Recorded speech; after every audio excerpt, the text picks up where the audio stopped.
My boyfriend broke up with me while I'm on vacation and I did not see it coming. I'm currently on vacation with my family, and my boyfriend has been acting strange all week. We had a little argument a few days ago which requires a little context, but I'll try to keep it short. So, a few weeks ago I went bowling with my friends and didn't mention it to him. Right before I went, he asked me why I didn't tell him I was going and was kind of hurt. I thought that this meant we tell each other our plans for the day moving forward, so while I was on vacation he went out drinking with his friends. I asked him why he didn't tell me, and I thought it was weird since a bar setting is a lot different than a bowling alley. He got mad and said that he feels like he's not allowed to have a life. He also made a big fuss about wanting to be posted for National Boyfriend's Day, but then didn't post me for National Girlfriend's Day. I think those national days are dumb anyways, but when I asked him why he didn't make a post for me he got angry and defensive. So he ignored me for a few days, and when I called him and asked him what gives, he told me he's not happy and doesn't think we're going anywhere. It was completely out of the blue and he did it without showing any type of emotion. We worked together. He told me he already talked to our boss and made sure we wouldn't be scheduled together. We were taking 2 classes together this coming semester and he said we'll each drop one. He also asked me to drop his clothes and items off at his friend's house, who lives a good hour away from me, and I told him I am absolutely not driving all the way out there just to deliver his clothes. I'm devastated and I don't know what to do. Our relationship wasn't perfect and we had some hiccups, but we always talked things out and made it work.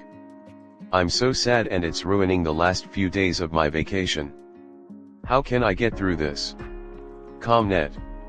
He doesn't get to dictate what you do. Do not drop a class that you want to take. Do not drive anywhere with his stuff. He can arrange pickup. Talk about a hypocritical controller. I'm sorry if you're hurting. If you were my daughter, I would thank the stars that this guy let himself out the door. His emotional immaturity is a big problem. Just be busy. Hang out with friends, go out, focus on hobbies. Go no contact. Box up his stuff. If he wants it, he can come get it. Don't play his manipulative games. You are better off. Next story 2. I am trying to figure out what I should do with my crush. Okay, so I am really into my crush. Her and I have a lot in common, from music to anime to how we view things. She has only ever dated one person before and it was for a few days, so you could say she has never been in a relationship before. She has said age and looks do not matter, as she would be with someone for their personality. She prefers women but would date a man. She is also grossed out by anything sexual in nature. As someone who is semi-asexual, I do not mind if we did not do anything. I would wait until she was comfortable, of course. Another girl is into me. She is the opposite.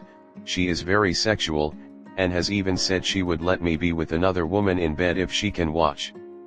Am I crazy for rejecting her who is into me, for my crush who may not even like me in that way?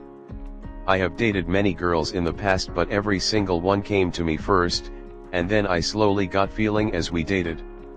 This is the first girl I ever had feelings for first. So as someone who has always had them come to me, I do not know where to even start. I just do not know what to do or even how to go about it.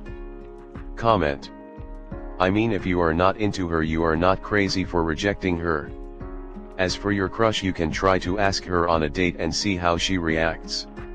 If she says no, you respect her and continue to be friends with her, without second intentions. This is my dilemma. I also like the other girl, but I'm more into my crush. And I do not want to outright ask her out, as it may ruin our friendship. But if I wait too long, I could potentially end up with neither. From what you describe here, your crush has all the makings of a great platonic friendship. You're not her preferred gender and neither of you are sexually motivated. The age difference would be a bit creepy for romance, but you get along great and have lots to talk about, you know, like a friend. But if you're semi-asexual, you can't get with 26F either. She's going to want sex all the time and you're not going to want that. Seems you should be BFFs with 21F and maybe just let 26F fade away. If you truly want romance, try to find someone over 25 who's likewise not that interested in sex. Good luck. Next story 3. How can I lower my expectations for our relationship? TLDR, how can I get over my too high expectations and just be happy in the moment with what we have? I want to learn to lower my expectations to be happy in the relationship. Details: my fiancé sucks at planning stuff. The 5 years we've been together, he hasn't done anything special, i.e. seeing a movie, buying a seemingly random gift via Amazon Prime for birthday/anniversary, running errands together, more than 2x since we moved in together 4 years ago. From his own admission, he struggles with focusing on things. I plan stuff for us semi-frequently, but it makes me sad he never does for us. I even tried to make a list of things we could do, from free to a $600 overnight trip, this summer, so all he had to do was choose one and say we're going since we are both off from work, teacher/seasonal, and we haven't done anything besides the dates I took him on. We also don't have sex often, and as a result I don't feel desired by him. I struggle with horrible self-esteem and low confidence. I am struggling to disconnect his engagement with me to my value as a person.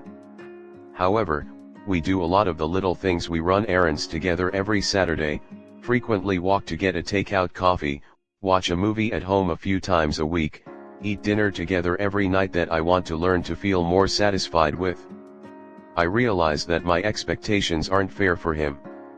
He doesn't need those things. I want to learn to lower my expectations so I can feel more satisfied in the relationship. Some lines of thinking I need help with. We don't have sex, or if we do, he doesn't really touch my body. In my mind, it's because I am ugly and not sexually desirable. How do I get my brain to not think that and instead understand that we don't need sex or physical connections? He doesn't take me out or plan special dates for us.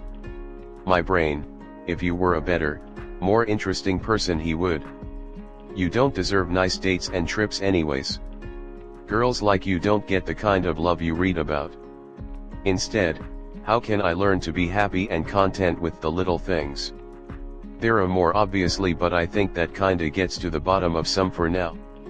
Also, if anyone has any self-help books along the lines, I'd appreciate the titles. Comment. I don't think that is the move to make here. Listen to yourself. You're unhappy because your relationship is unfulfilling to you. You painted yourself into a corner where you think acceptance is the only option. What will happen is that you pretend to be happy. Then, you will hit your disappointment again. You're saying your expectations are not fair to him. But what about you? The two of you can talk and you can tell him. I can't provide you with any advice on how to lower your expectations. You've already been doing that, seeing how 10 months ago and present day. Seems like nothing has improved. Your standards are already there. Do you really want to go lower? My honest opinion is you should be seriously reconsidering your marriage. You were unhappy 10 months ago and the same thing in different texture today. Your marriage is going to be a disappointment.